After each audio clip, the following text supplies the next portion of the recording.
Welcome to the Luna Holistic Podcast. I'm your host, Geneva Robbins, and every month on this podcast, we'll talk about Reiki, as well as answering your questions on all things spiritual. We are gratefully located in Calgary in Treaty 7 territory. Thank you all and welcome to the show. Hello and welcome to the Luna Holistic Podcast. My name's Geneva Robbins, and today I have Kyla Shepherd with me. Say hi, Kyla. Hi, everybody. Good to have you here. Today, our topic is scared to start. So vulnerability and light workers and creative folks, so people who are an energy healer or a Reiki practitioner or master, and you want to start a business, or you want to write that thing that you've always wanted to write, or any other brave thing that you want to be doing, this is your podcast. And if you've been waiting for a sign, this is it. And if you are listening to me now, it means whatever you're thinking of, you need to do it. And I know this because that's part of my superpower, is to do a little bit of a stage push to get you out of that vulnerable hesitation and into forward movement. Part of my purpose in the world is to get the Lightworkers working. If you're listening to me, I know you. I can see you. Even though, how could you see me? It's through audio, but I can see you and I can feel you. And the reason I know this is, Kyla will laugh, is because the first time we tried to record this podcast, just after the meditation we're about to do, I got hit with the most severe wave of vertigo. I didn't know vertigo could do that. It felt like gravity increased 9 times. There are no accidents. So because there was a lot of energy, it was a big shift coming through. We didn't back away from this topic or pick something that was easier. We decided to stick with it. And now I'm feeling much improved. Thank you very much.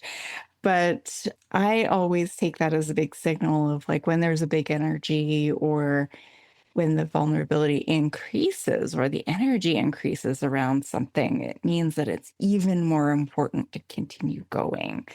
I don't know, maybe this is just a run-of-the-mill podcast and just like the other ones, but to me, this feels like it packs a little extra punch. So get grounded, get We're going to try again. Get your notebook out. Like, maybe we need a sticker warning, may cause dizziness. I don't know. Maybe you need to lie down for this one because the energy is big.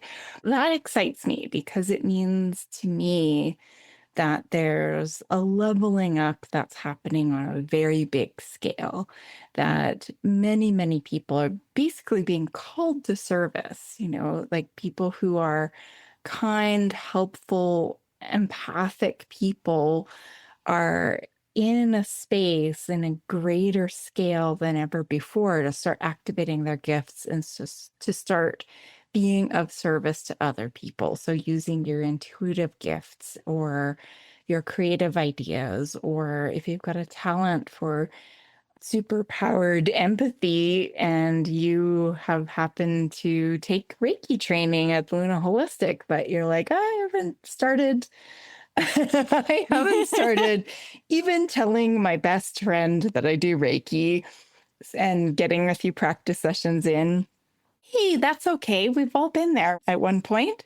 And this is all about kind of moving you through whatever you're feeling and getting things activated. But Kyla, what do you think of all of this topic in general and this podcast? Will we get this podcast done? Yes. Yay! Will it be tonight? I'm staying open because of our last experience. But we are trying again. Wish us luck. And it's important. We're back. We're going to do it. Excellent. I like it. I We're like going it. to do it. And one of the tools, nice little segue. Oh, what I'm going to segue. One of the tools that we use all of the time is meditation. So it helps you anchor into the energy that sparked the idea in the first place, and that place within you isn't afraid. So that deep core essence has no fear. So you're kind of going into the space where you can catch hold of your eternal self. And So it's calling you. So it's calling you. It's calling the shots, right? it is. So it's like, ready or not, this is what's happening. So Yeah. It'll start getting loud. yeah. So we're going to do a little meditation just to like settle everything and soothe everything, let it all come back into the center. And yeah. And then we'll chat more about our wonderful topic. So we'll start. You can just take a few deeper breaths. If you're in a space where you can close your eyes, you can gently close your eyes. If not, just bring a gentle gaze to whatever is in front of you and take a big sigh of relief. Just honoring the energy that brought you to this moment. Letting everything flow down through your legs, noticing the vast energy of the earth below you, supporting you with that peaceful, grounded, loving essence. And just take a big sigh of relief into all that support. Ah, you are here. And then notice a beam of light coming down from an infinite source to touch the top of your crown, melting in and flowing down through your central channel, through all of your chakras, right down to the base of your spine, your root, flowing down through your legs and shining out in all directions. Just a radiant light extending out from you, bringing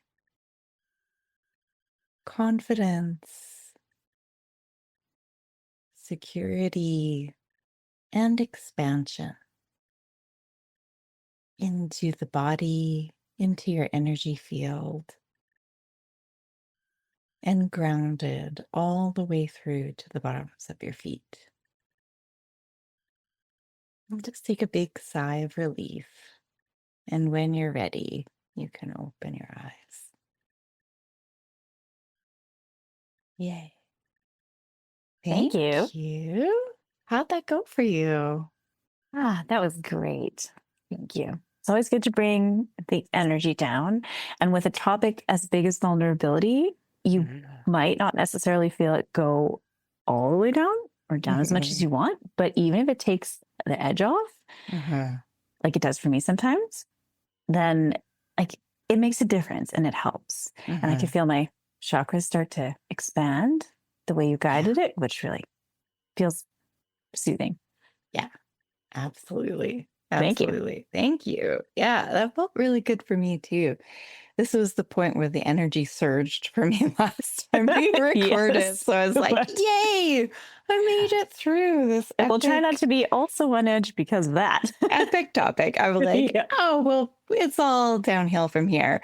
But I think that's like a sweet space to start, which is, like fear in the creative process or in doing your life's work or being of service to humanity on a bigger scale.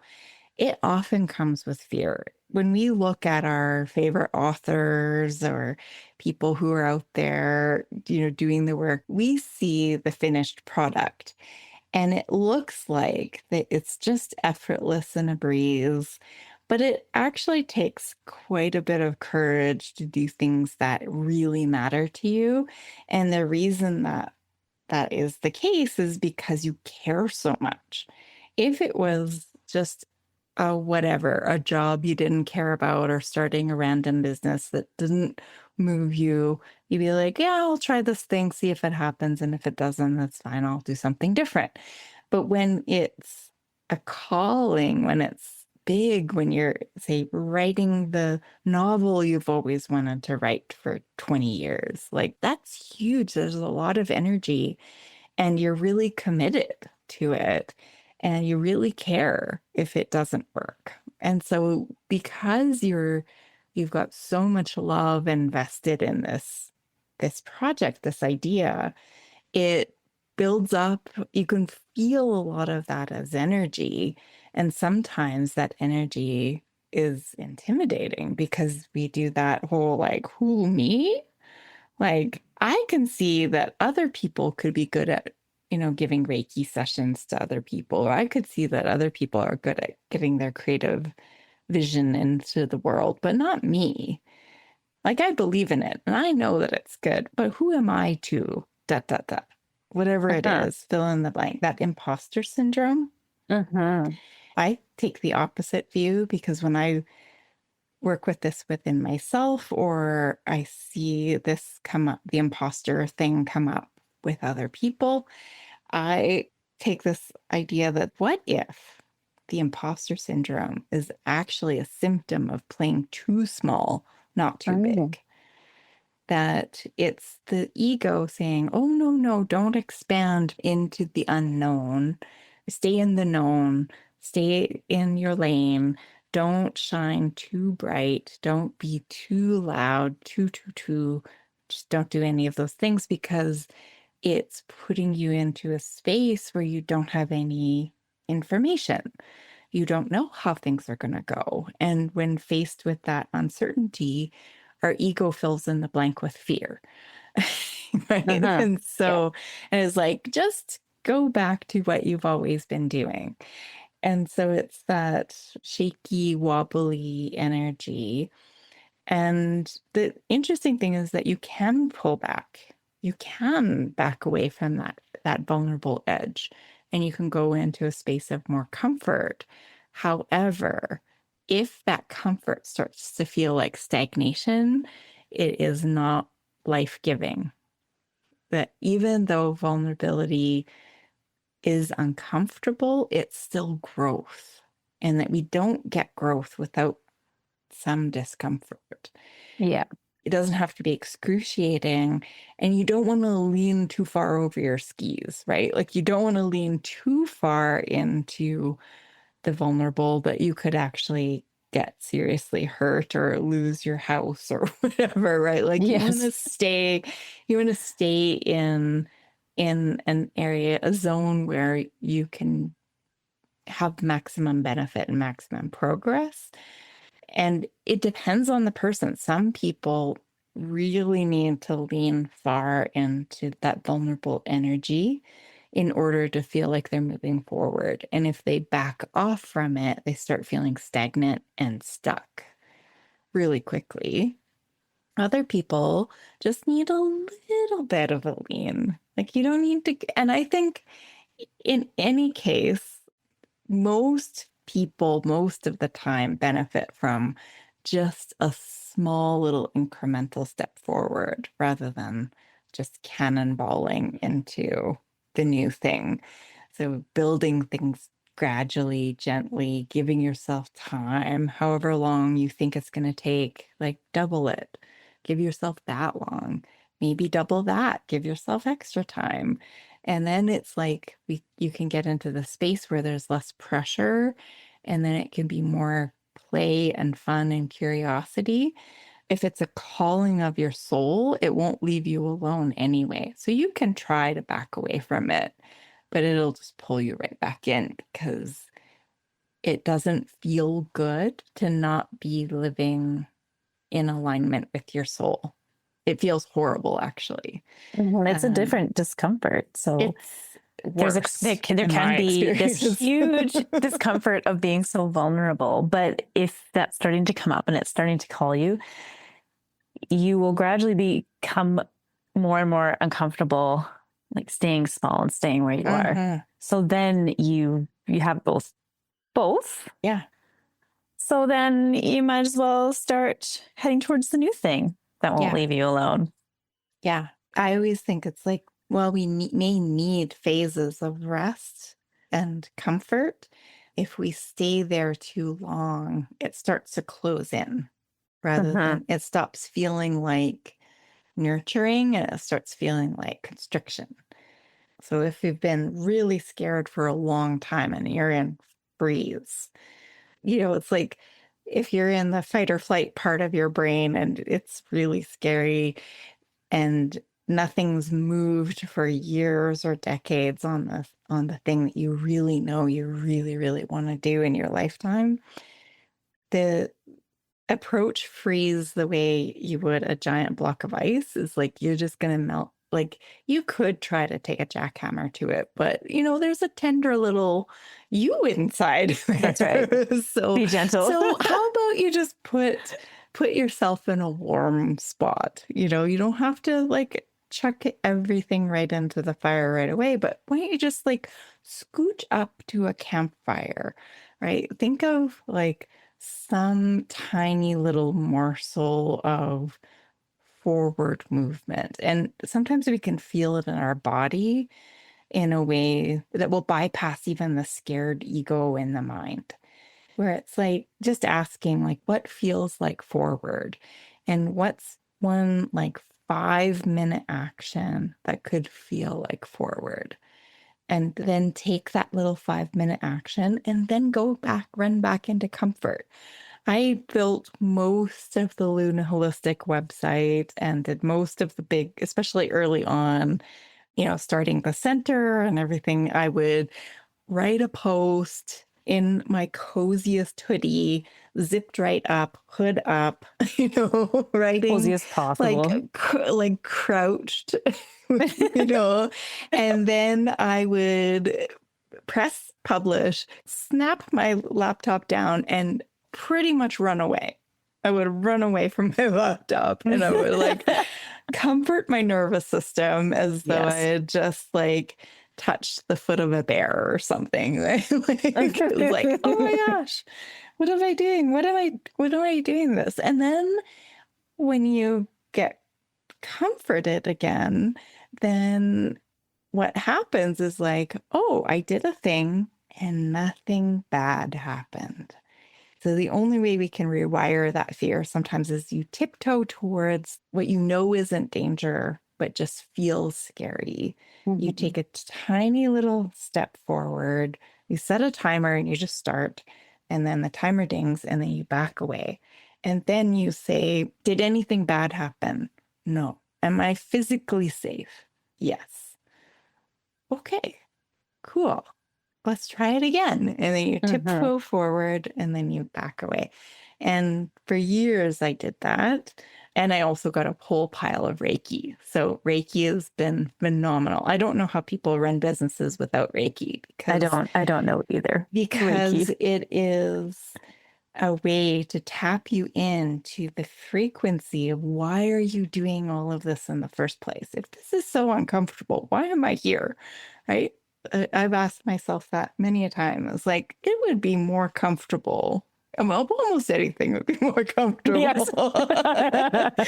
Except that I know me, and if I did anything else, I wouldn't be happy. Mhm. And I would feel like I was underserving the world. And I would feel really, really distressed at the state of the news and feeling really, really helpless because I wasn't out there helping in the capacity that I could. So that's sort of where all of the tools that I've built up, within the Reiki classes, within the Energetic 8 coaching.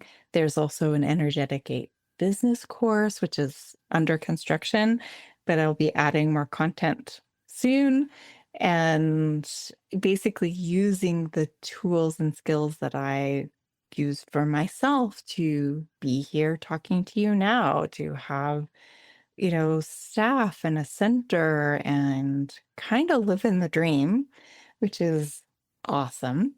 Mhm. But also, knowing how to navigate the vulnerability does not ever stop. So I've been doing Reiki for 20 years. At times I've cannonballed in, other times I've tiptoed in to the next forward step. For a long time, I felt like I just felt vulnerable afterwards. Like I would just sort of leap into the thing and be really excited by it. And then kind of like, ooh, that was scary, but I've already done it. So there we go. Sometimes you feel the vulnerability before, during, or after. It's all fine. And finding ways of comforting that feeling, understanding what's causing it, and just sort of comforting and soothing it. And to this past week, I've had big vulnerable moments and doing that inner reflection. And really, it's like you just baby step your way out. I don't know how many times I will set a timer and I just do 5 minutes or 25 minutes of just one thing. I block everything else out. I just focus on that one thing. And then I take a rest and I come back and I do the next thing. And I just sometimes just tiptoe my way through. And I'm glad every time I do. Every time I do, things that used to be terrifying are now comfortable. And the only way I got to a place of comfort with a lot of things that used to be so scary is because I was willing to expand that comfort zone. And the comfort zone does expand.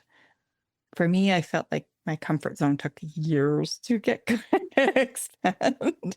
Like when I first started, when I had a new client, I would have stranger danger feeling of like, oh no, what if they're going to be mean? Like, what if they're going Yeah. to be a mean person to me? And it didn't matter who it was or whatever. And then as soon as they would come in, I'd take one look at a person and I'm like, oh, they're nice.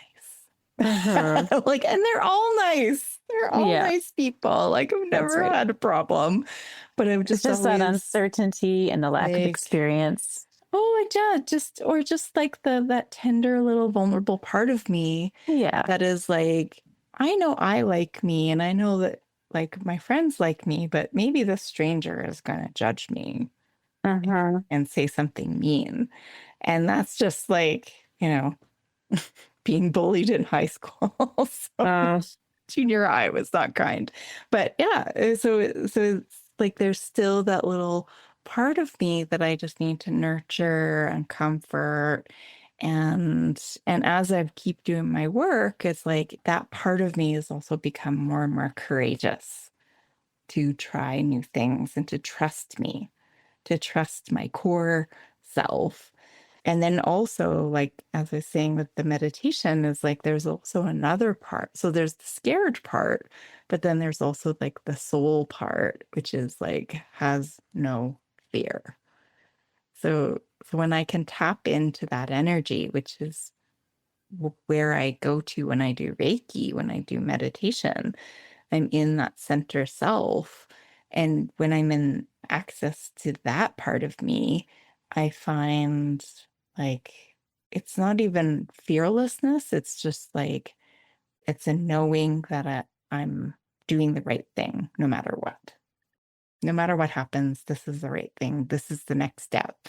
And when I listen to that, it always works out. So I've just like practiced it over and over and over again. And every single time I do, I'm always incredibly grateful that I did. That's my thoughts. But is that all sitting with you, Kyla? Like, what are some of the tools you use when you encounter that? Like it's forward, but it's a little bit zingy. Uh-huh. Uh-huh. I totally agree with all that. I need regular Reiki to help soothe my nervous system. And I do it too, but it's so helpful to have somebody else also hold that for you because then you don't always have to be holding it for yourself. And some of the things are really big. So it's really helpful to have somebody else hold that too.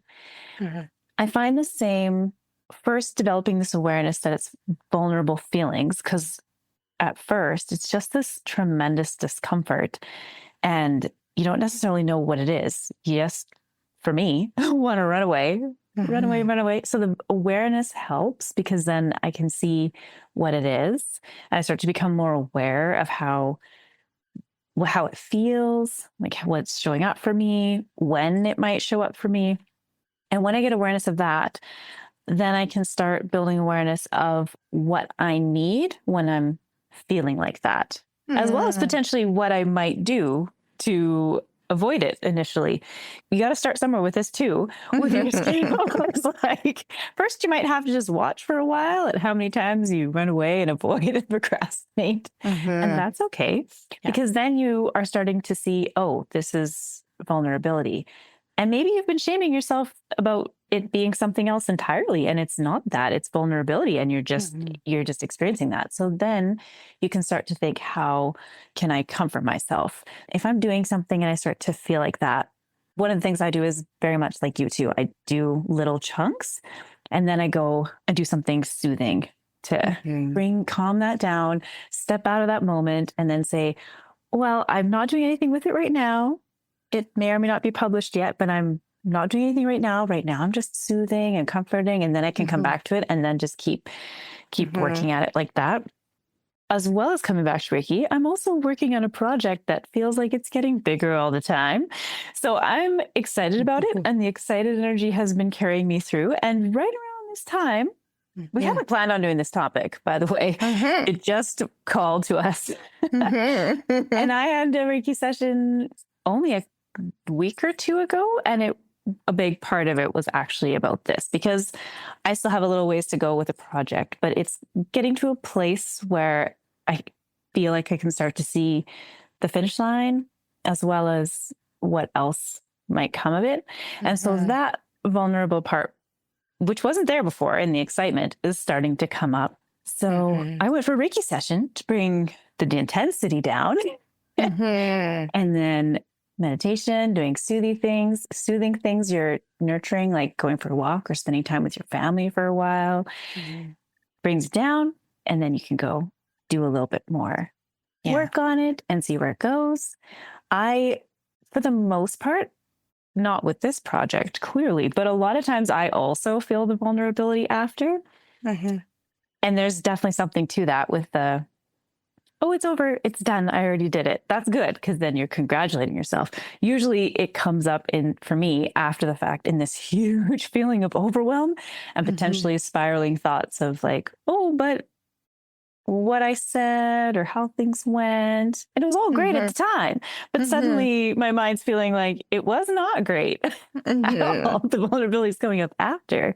So it's great, I did the thing, but then I know I really need soothing after to comfort that part, because then I can get to that place where I can look at it and say, oh, you did it. Like a little bit more courage, a little bit more vulnerability, skill building. I can try doing it one more time.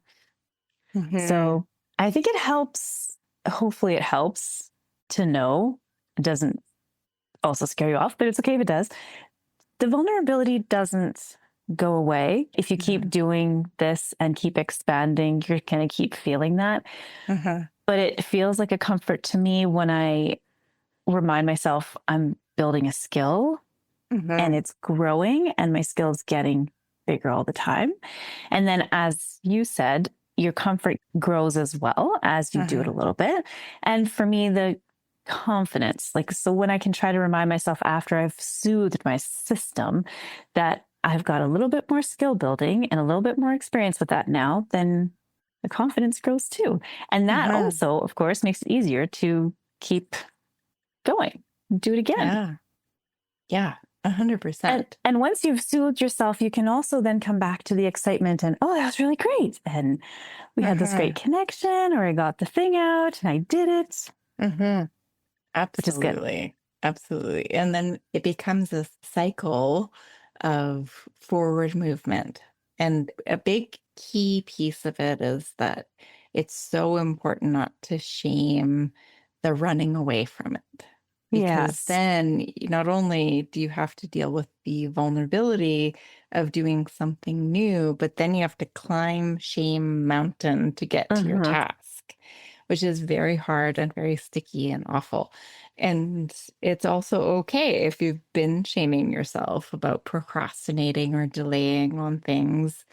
My first step is, like, when I spot that I've been running away, I use like a fear plan, which is part of what I teach in the energetic 8 coaching. Is fear is an acronym. So when I know I'm running away of something because it's making me feel vulnerable, but I know it's good for me. I know it is transformation. I know it's growth. I know it will be helpful for others. There's a really big energy behind it of why I need to complete this thing and put it in people's hands because it's an act of love and service. So F stands for forgive yourself or just let it go. Like, doesn't matter how long it's been. It doesn't matter what you've done to avoid the thing. It doesn't matter. None of it matters. It's like, it just doesn't matter. It is what it is. Just, it's okay. Just say, it's okay. Here we are. We're here And you now. can start where you are. Exactly. We're here now, and it's today. And then E is energy. So the first thing is to drop into it the energy of why, the big why of why do you want to do this thing in the first place? So what is it going to give you? What is the benefit for other people? What good comes into the world because you do this thing? And I go with very simple if what you are making or creating or the services you offer have the potential to help one person on one day in one moment, it is worth making.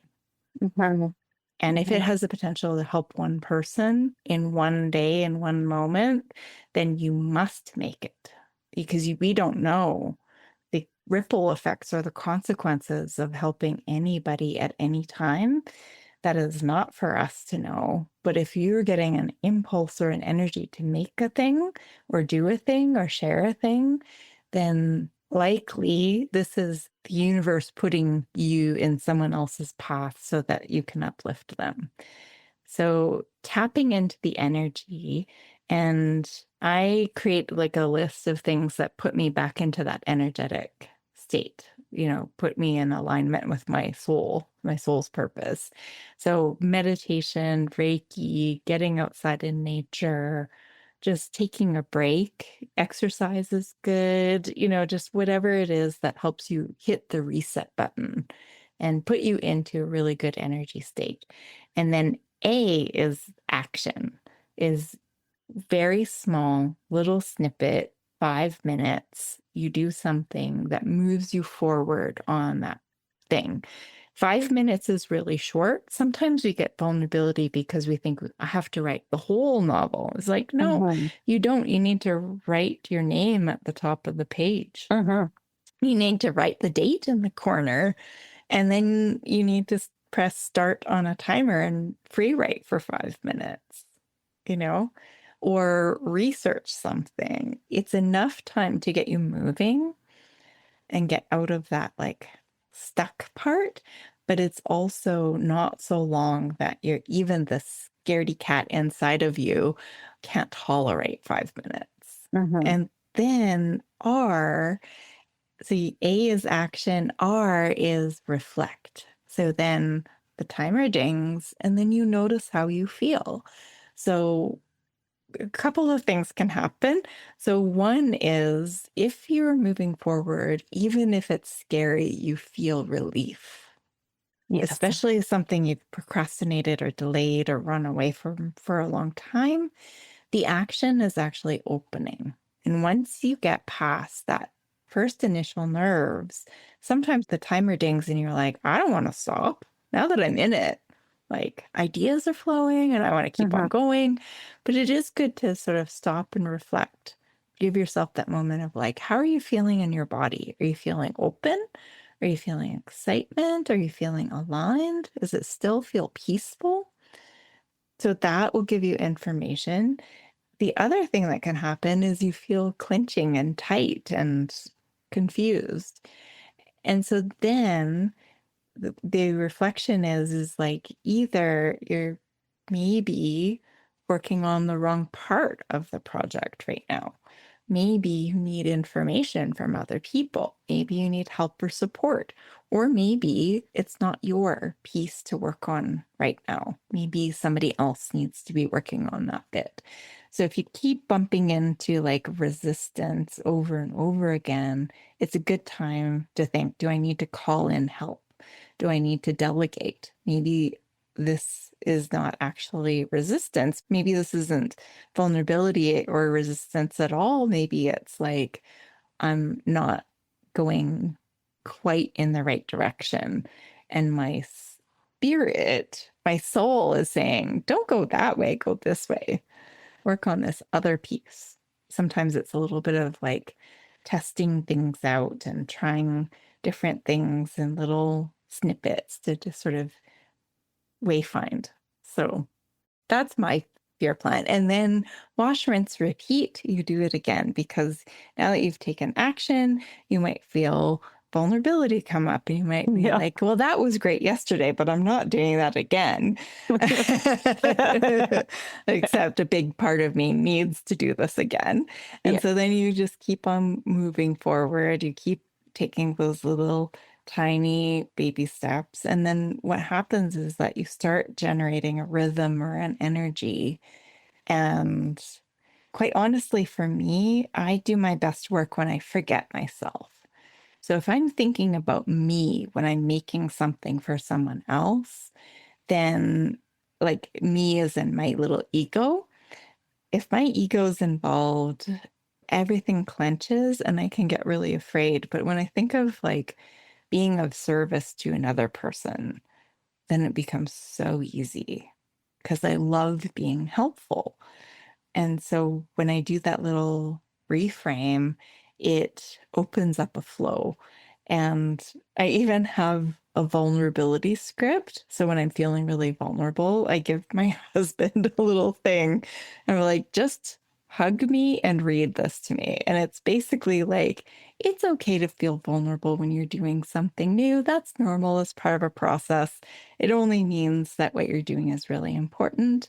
However, get yourself out of the way. Your work is too important. Get after it. Keep on going. And this is something I wrote so that he could tell me is like, it's like, yeah, that's nice. They're there.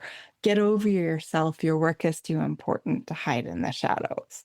For me, I kind of need that little like gentle little nudge, just like, oh, you're afraid of something that isn't actually dangerous. So, like, remember that you're big. It's like sometimes I feel like it's if you've ever been in fairly shallow water, but you thought it was deep, and you have this like momentary panic because you think you're in deep water, and then somebody from somewhere else is like, stand up.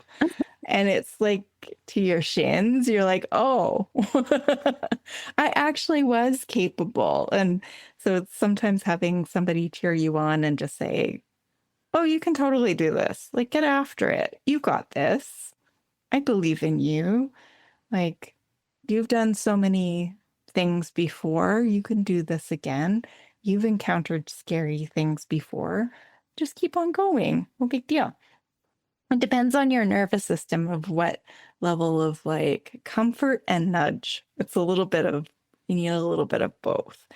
And some people do like love the boot camp method. That has never worked for me for anything because I just get rebellious.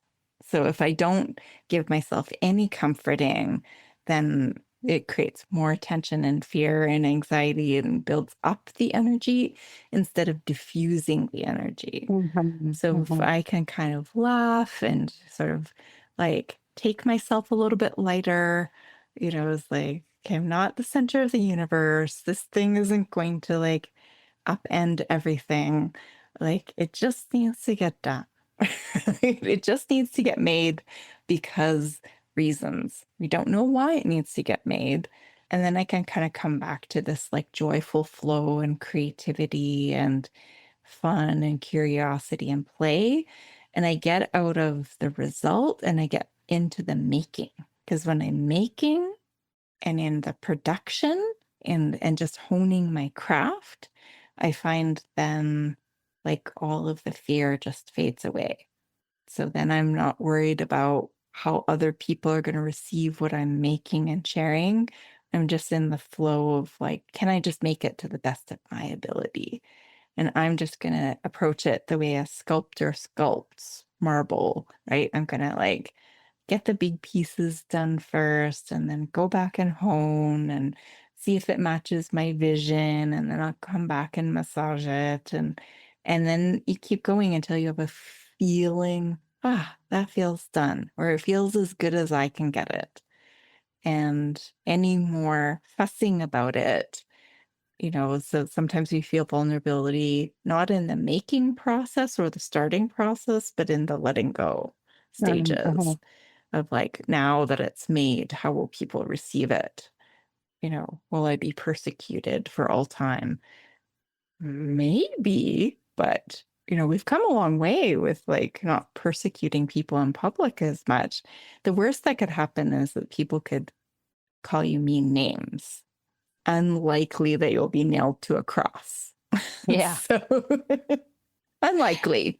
I mean, who knows what the future brings? It could be Mad Max out there tomorrow. But for right now, humanity has progressed to a state where people who don't know, are uninformed, in pain of their own, and maybe not even people, maybe they're just bots. So if we're just afraid of a computer criticizing us, then we really just got to stop that.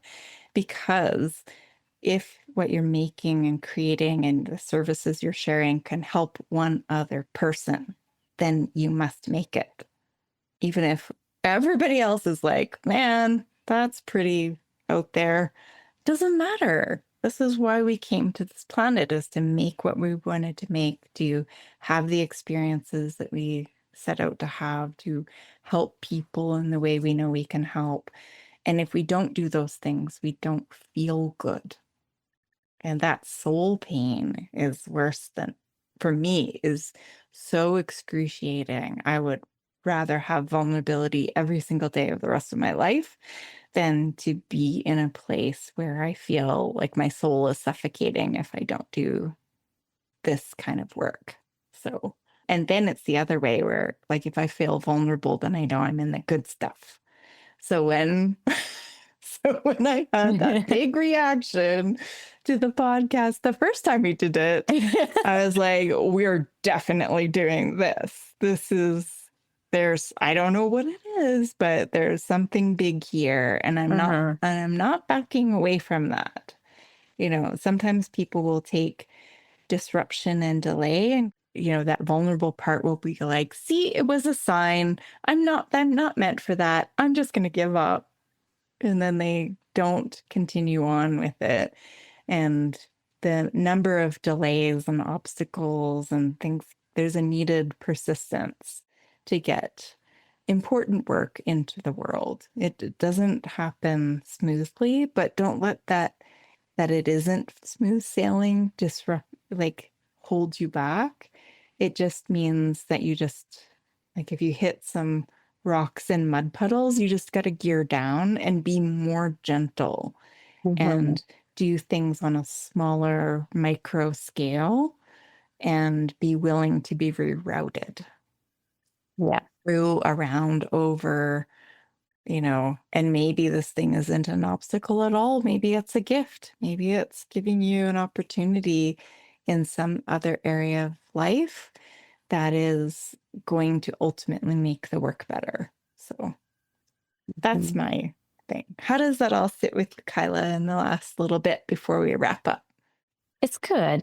I would add that completely, if it's going to help one other person, go for it, because you're going to feel so much better when you do it. But also, this isn't maybe necessarily true of everybody's work, but for some people, the work you're doing, is it helping you? Because that counts. Like what you're building, is that helping you and putting it out there? Could that also benefit your soul in these bigger ways? But along the way, what I'm working on is helping me, and it's what I need right now. And that is the big reason why I'm building it. So it helped the one person, and you are a one person. I'm a one person. And so, and it won't leave me alone. So I want to keep going to it. And if nobody else resonates with it, then no one else resonates with it. That will be tough, but that'll be something to deal with then.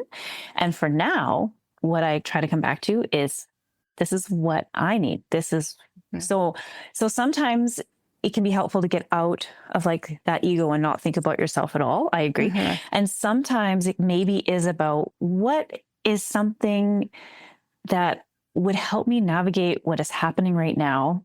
And I feel like creating and I haven't come across yet. And I'll create it instead because this is what's coming up for me.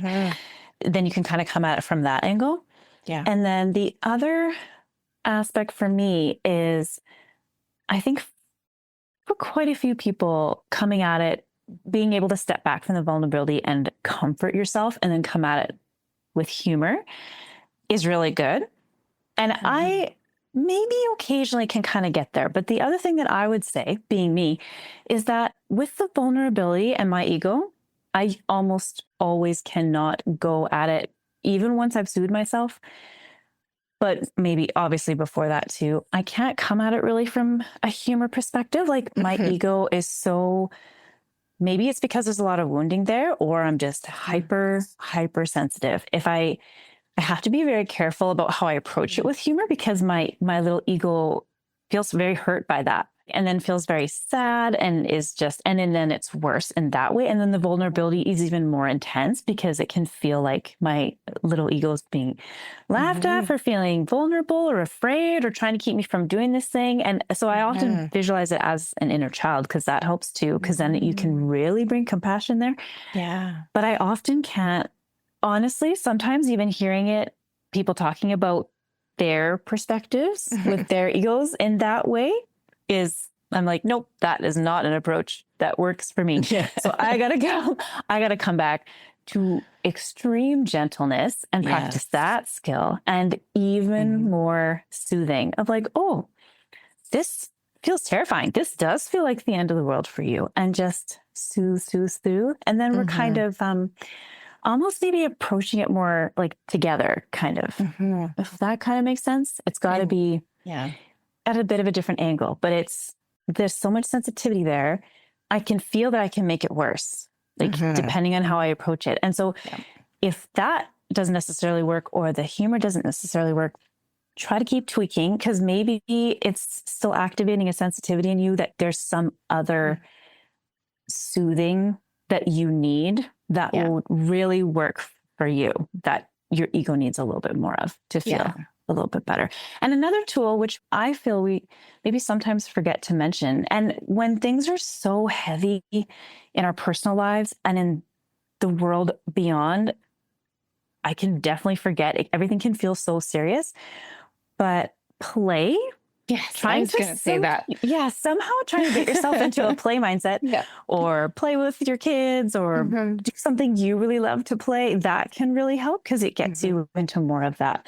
And it can be very similar to the humor kind of energy, but coming at it from like a little bit of a different way. So it's not like any sort of hurt or more big feelings along with the vulnerability, because then you're launching into fun and trying to like shift gears that way. Yeah. So I think I realized when you were talking, I was like, it is like how I use humor is it pulls me back into play. Really quickly. Like I go back into play mindset immediately.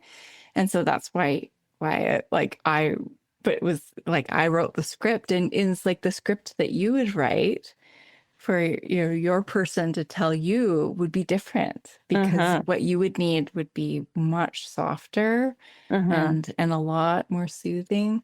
I think of it as like teaching a toddler how to swim, right? And so some toddlers, if you just threw them in the deep end, they'd be like, this is fantastic, thank you so much. But that's not general. Most of the time we start with the little kiddie pool. We have lots of toys.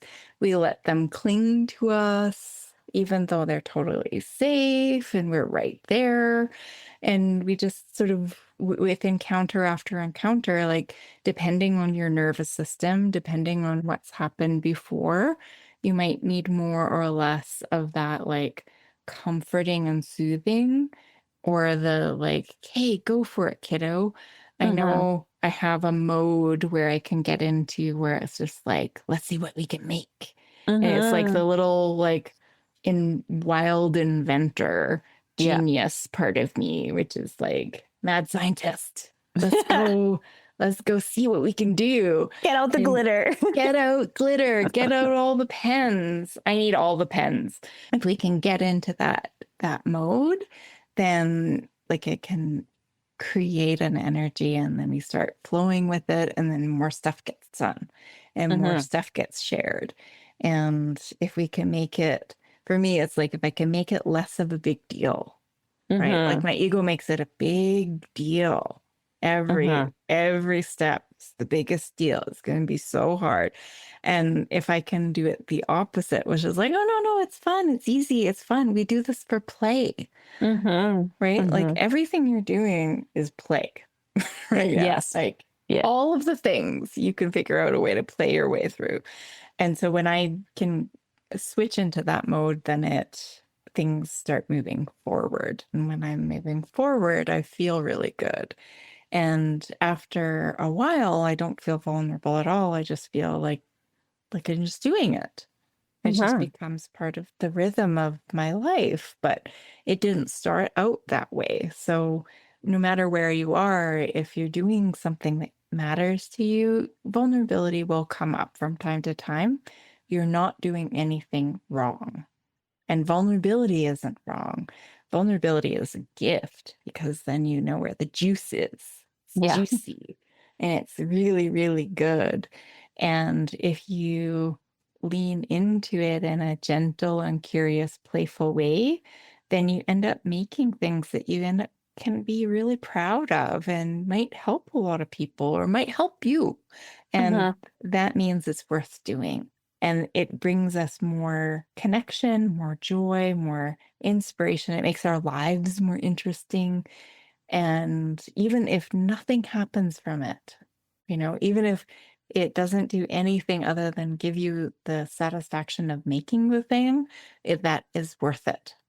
Yeah. So, Still yeah, good because you'll build confidence once you do it. Another yeah. thing actually I had thought of is if you don't already have this top of mind and you're just about to start something or maybe in the middle of it, but Uh-huh. and you're getting into that place, that vulnerability, and you need a lot of comfort or you're just terrified to go next, maybe make a list for yourself of your support system, Ooh, however yeah. big or small it may be, and then build it if you can. But also, maybe if you have a visual, like have a list, then there's some people. Because the Uh-huh. thing with vulnerability, too, especially to start going into it more and more and intentionally, is that we need a safe place to land, at least Uh-huh. in the beginning. And when we're really getting our work out, we're getting to the point when we're putting our work out there, we don't know for sure how that's going to be received. People Uh-huh. might be mean about it. That's not Uh-huh. necessarily going to be a safe space. But if you know you have Awesome. support and you've found some safe places, that's another really important tool, but Uh-huh. also something you need to keep navigating that vulnerability. Because then there are some people who love me no matter what, Uh-huh. whether what I'm creating resonates with them or not. There's still a safe place to land and they can hold me Uh-huh. regardless of what happens out there. So then they support you while you're building it and when it's out. And then hopefully that Uh-huh. also helps soften, if it doesn't land the way you had hoped, or maybe it just Yeah. doesn't land the way you had hoped right away, but it will. Yeah, absolutely. But it's like, yeah, carefully picking people who celebrate your rise, who have Uh-huh. always cheered on your joy and your success. Those are great people to start sharing with.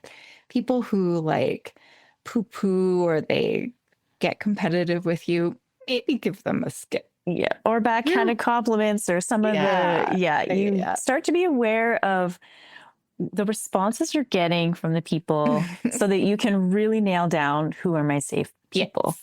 And that might fluctuate over time. So stay aware of that too. But that can really help too, because then you also know, and it's something else you can tell yourself when you're in that space. I've got these people in my corner. So yikes. Sometimes you can do all of your own vulnerability, soothing and comfort, but sometimes you just need to go to them, like, to keep going. Actually, often I would say, because then you're not still doing your own work and building your own skills about vulnerability is so important, but you literally need support. Yes. To keep doing it, which is also why we say come in for Reiki, because we will always support you. And then the energy will make you feel so soothed and so comforted.